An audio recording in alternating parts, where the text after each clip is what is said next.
En cirugía plástica tenemos dos grandes temas, que es lo que se nos suele preguntar. Primero, heridas, y aquí vamos a ver la clasificación de las heridas según el grado de contaminación, la cicatrización de las heridas y algunos aspectos básicos sobre el cierre y las suturas.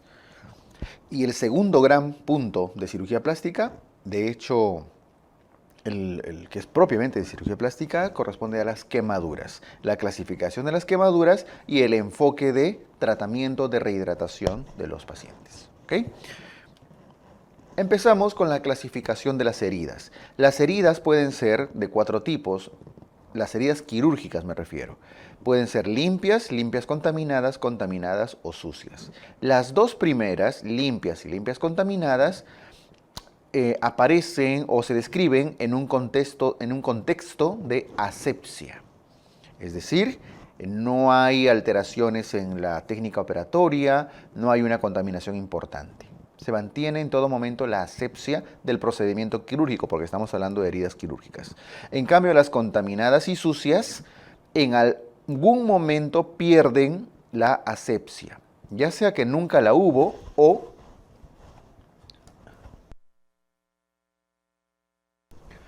si hubo en algún momento, la asepsia fue alterada, ¿okay? Los protocolos de asepsia. Las heridas limpias son aquellas en las cuales no hay apertura de víscera hueca. Es decir, pueden abrir pared abdominal, pueden abrir un canal inguinal, por decir, sacar un lipoma, pero una víscera hueca tipo tracto gastrointestinal, vía urinaria, vía respiratoria, no se abre, ¿ok? Las limpias contaminadas son probablemente las más importantes porque son las más preguntadas. Aquí hay apertura de una víscera hueca, pero ojo, no hay una salida masiva de contenido. Al no haber salida masiva del contenido de la víscera, entonces la herida no tiene contacto con los fluidos. Por ejemplo, cuando sacan la vesícula y cortan el conducto cístico en una colecistectomía, es probable que haya alguna salida de alguna gota de líquido biliar, de bilis, pero no es masivo, salvo que hayan perforado la vesícula y ahí de hecho que ya están perdiendo la asepsia y estaríamos abajo, ¿no? Por definición. Pero en tanto la cirugía salga como tal cual lo han planeado y por ahí cortan el cístico, clip, entonces no debe haber una fuga importante de la bilis, por lo tanto la herida, en este caso el ombligo o la incisión que hayan realizado, no debe tener contacto con estos fluidos. Entonces, apertura de víscera hueca, no hay salida masiva de contenido.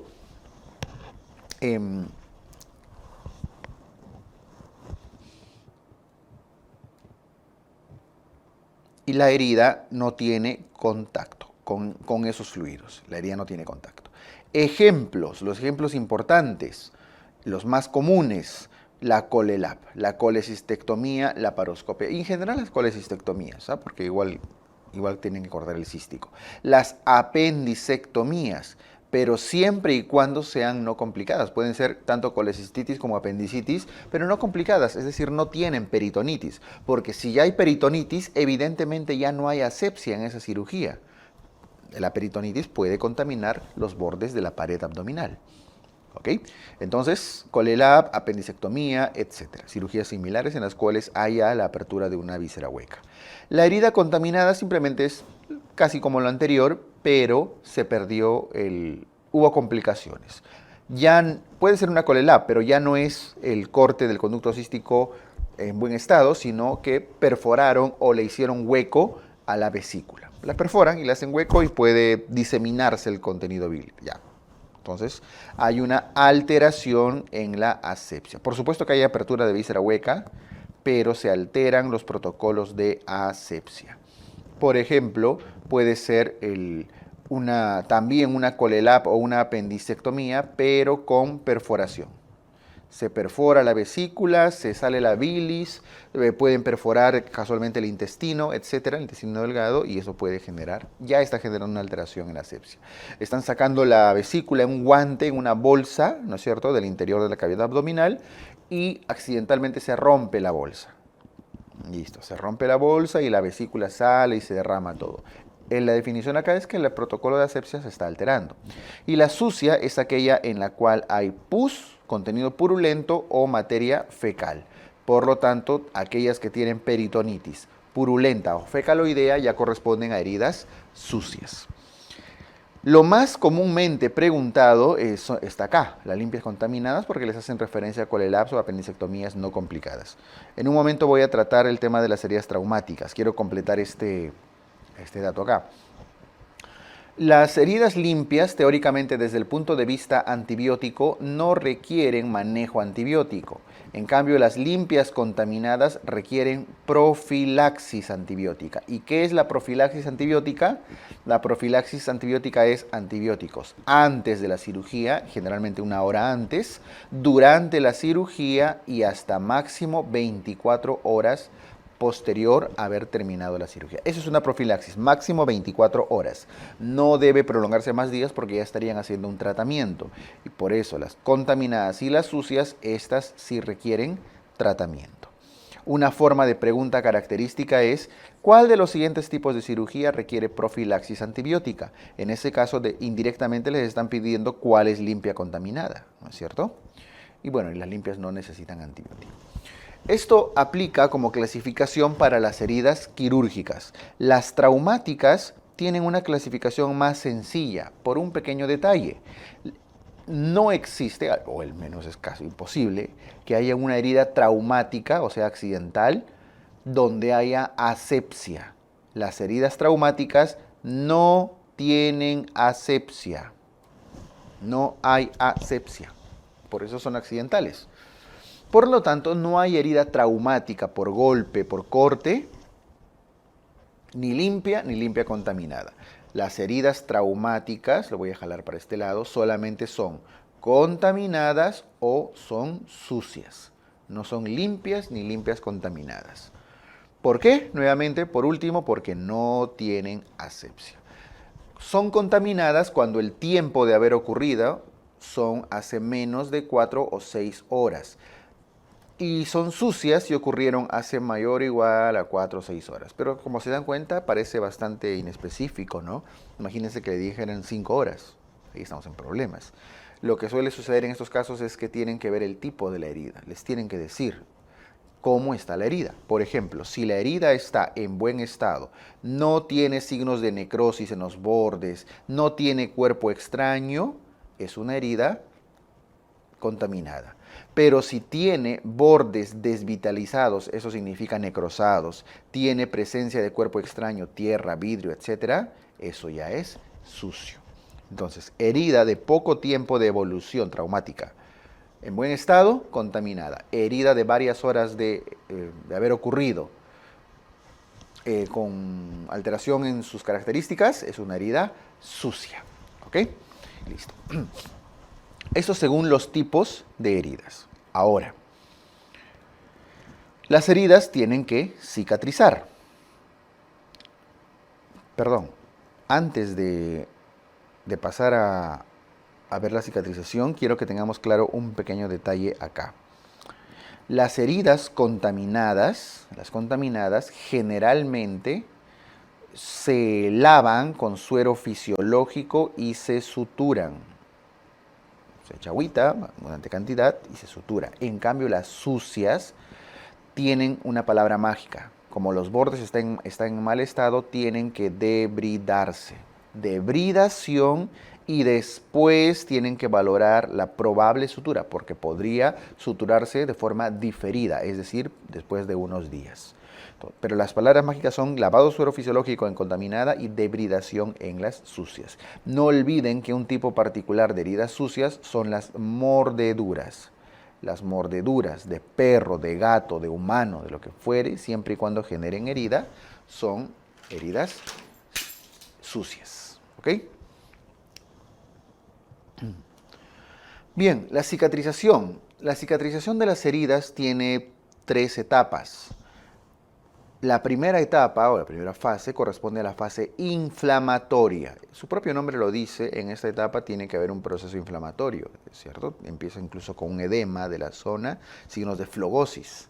Pero en general hay 2 grandes objetivos de esta fase inflamatoria.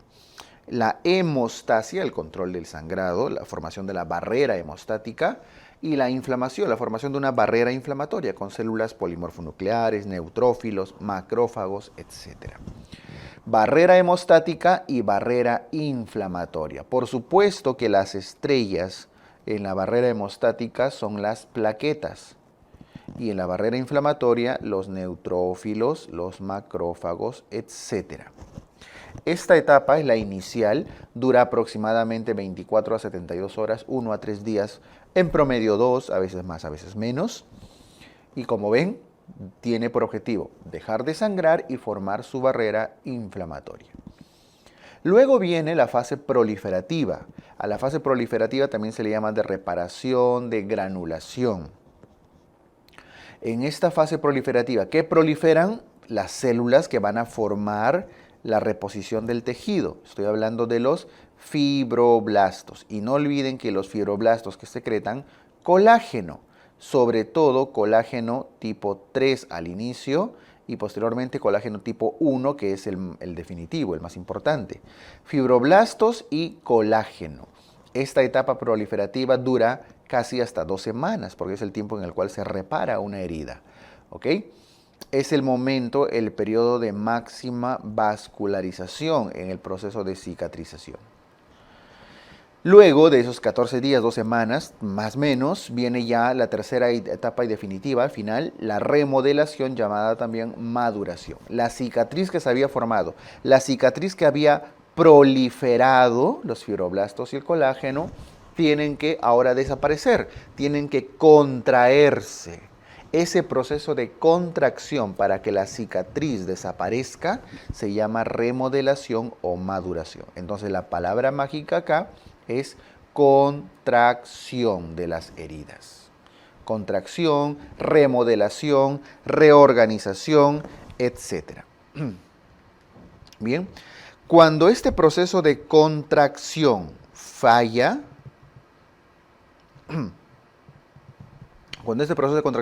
la cicatriz que había proliferado y no se contrae, se denomina cicatriz patológica. Pueden ser cicatrices queloides o pueden ser cicatrices hipertróficas. Y esas ya las conocen, los queloides, ¿no es cierto? ¿Por qué ocurren? Esa es la probable pregunta que les pueden hacer. Por una alteración en la contracción, que es el proceso que ocurre durante la remodelación. Este proceso de remodelación dura aproximadamente 1 a 2 años según el tejido que se tiene que remodelar. Bien, entonces, resumen, cuando hay una herida, se inflama, hay que generar hemostasia, formación de una barrera inflamatoria, luego tiene que proliferar los fibroblastos para regenerar el tejido y luego esa proliferación tiene que remodelarse, contraerse hasta desaparecer. No siempre lo logra al 100% y a veces, es más, en vez de contraerse, sigue proliferando. Cuando se mantiene la proliferación, ahí se forman los queloides y cicatrices hipertróficas. Bien, a veces esta cicatrización no suele ser completamente espontánea, entonces vienen algunas formas alternativas de cerrar las heridas. El cierre por primera intención es un cierre primario, voy a poner, inmediato a la lesión. Es aquella lesión que lavan y lo cosen. Lo cosen, lo suturan, lo engrapan, le ponen cintas de piel, lo que fuere, pero lo están haciendo de forma inmediata, temprana. En cambio, el cierre por segunda intención en ningún momento se genera afrontamiento. Se espera a que cicatrice espontáneamente. Mientras la cicatrización el cierre por tercera intención es un cierre diferido. Entonces, si es temprano o inmediato, primera intención. Si es espontáneo, segunda intención. Si es terciario, es un cierre diferido. Eso respecto al cierre de las heridas. Las suturas que usamos justamente para este cierre de heridas pueden clasificarse en diferentes tipos. Las suturas pueden ser absorbibles o no absorbibles. Aunque algunos tejidos, algunas sustancias, algunos hilos se absorben de repente después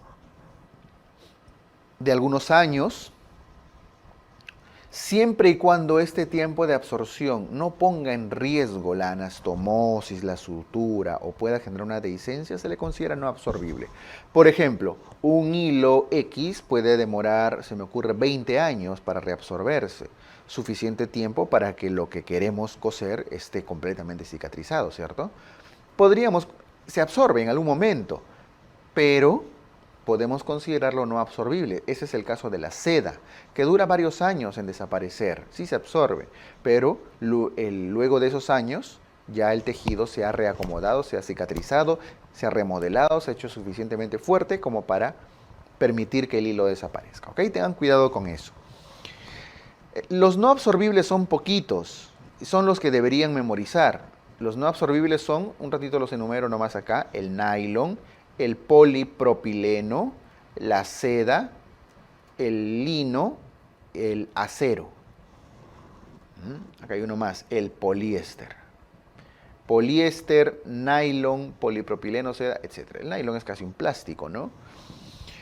Entonces, como ven acá, por ejemplo, la seda, que es un tejido orgánico, puede absorberse generalmente después de los 5 años, más o menos, mucho va a depender del grosor, de varias características, pero demora mucho tiempo, entonces podemos considerarlo como no absorbible. Dentro de los no absorbibles que les he enumerado, los naturales son, por supuesto, que la seda, porque sale del gusanito.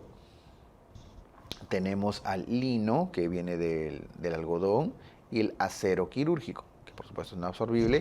Lo consideramos natural porque forma parte de aleación de metales que existen en la naturaleza. Y sintéticos acá, el nylon, el polipropileno, que es de lo que hacen las mallas, el poliéster. Esos son los no absorbibles clásicos. De ahí el resto son absorbibles, generalmente en menos de un año en promedio. De los absorbibles naturales, solamente hoy en día se está usando prácticamente el catgut. Hay catgut simple, catgut crómico. Y los sintéticos, el bicril, el monocril, el caprofil y todos sus derivados, la polidioxanona, el ácido poliglicólico, etc. Ya cuando vean un nombre raro, lo más probable es que sea absorbible y sintético, que son los que más se están produciendo hoy en día. Bien, esto respecto a la cicatrización de las heridas y a las posibilidades de cierre y los hilos que suelen usarse para estos cierres. Vamos a ver ahora quemaduras. Las quemaduras se clasifican en 3 grados en principio, existe hasta un 4º grado, sí, pero vamos a enfocarnos en los 3 primeros, según la profundidad que hayan quemado. Por ejemplo, las quemaduras de primer grado solamente lesionan la epidermis, lo muy superficial, donde estoy mostrando la flecha. Luego, la de segundo grado ya quema epidermis y quema dermis. Ya sea superficial o profundo, siempre epidermis y dermis. Lo que pasa es que en segundo grado superficial, justamente su propio nombre lo dice, solo quema una parte de la dermis.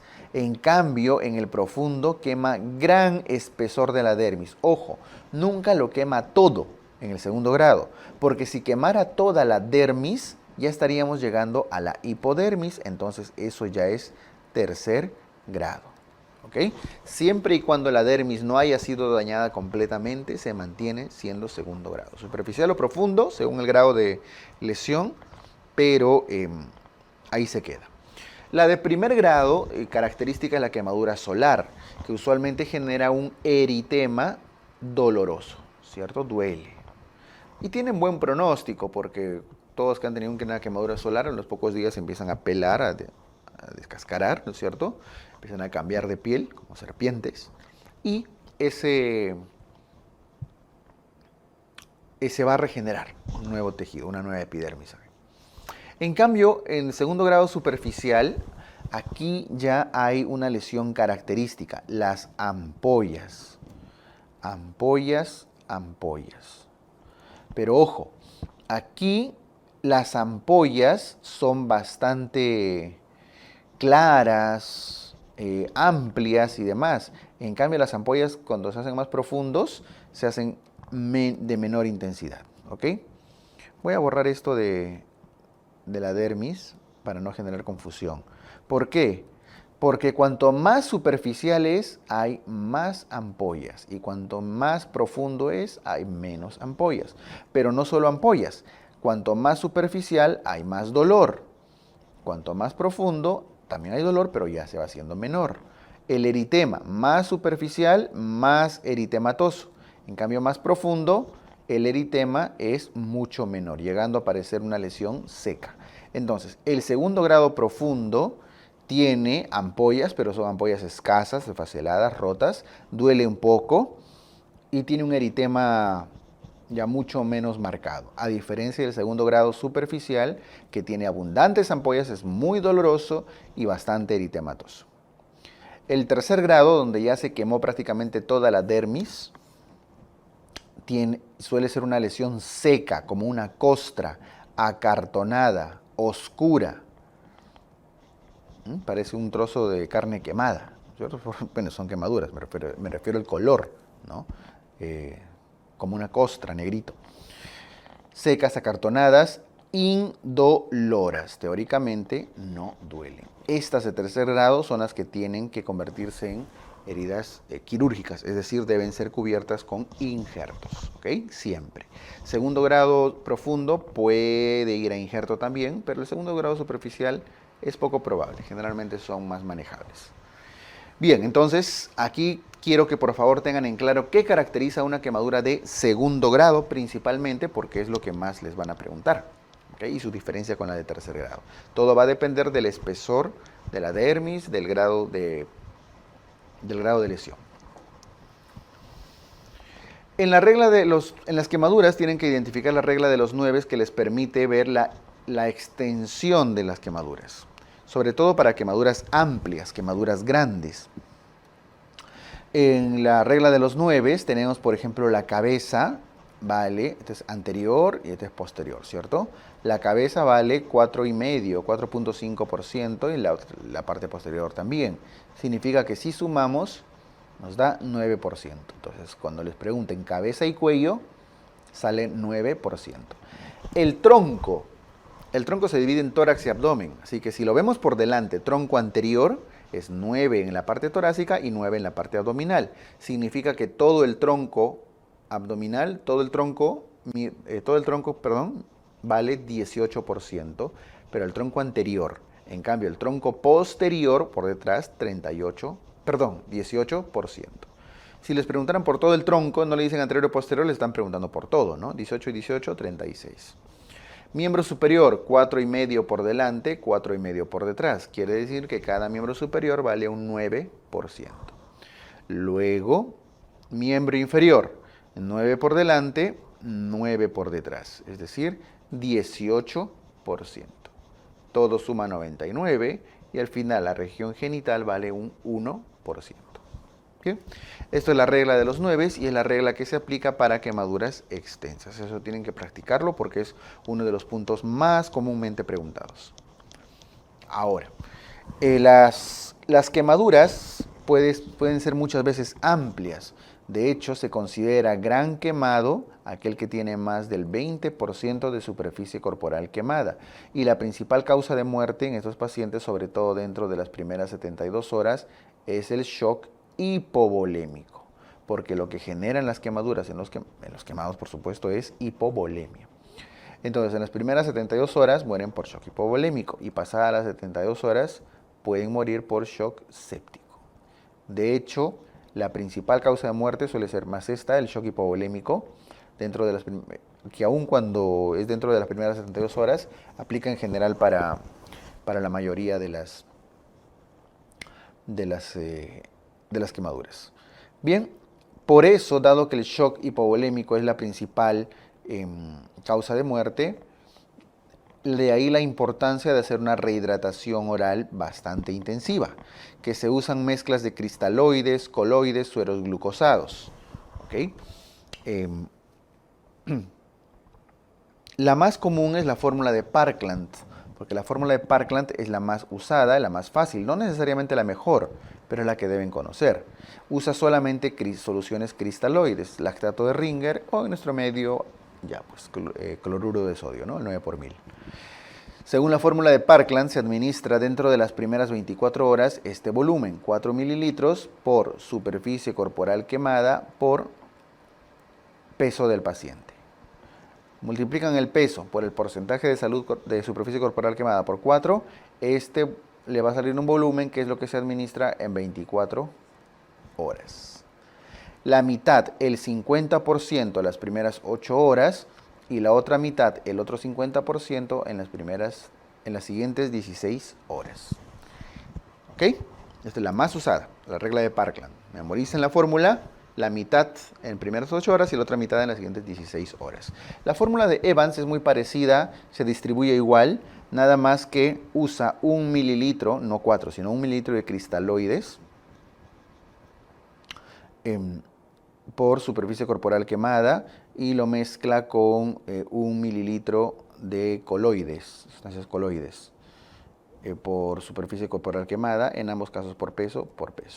Y eso suele sumarse suero glucosado, que usualmente 2 litros. La combinación es más, como ven, más compleja que la de Parkland, pero el valor va a ser, cómo lo van a distribuir, va a ser muy similar. Siempre del volumen que le salga, la primera mitad en 8 horas y la otra mitad en las siguientes 16 horas. Esto dentro de las primeras 24. Por favor, no olviden Parkland. Incluso si no les dijeran qué regla usar, lo más probable es que le estén pidiendo esta. Pasada las 24 horas, porque este cuadro es para las primeras 24, ¿no? Más de 24 horas de rehidratación, los pacientes tienen ya, no hay que rehidratar tanto porque puede traer otros problemas congestivos, ¿no?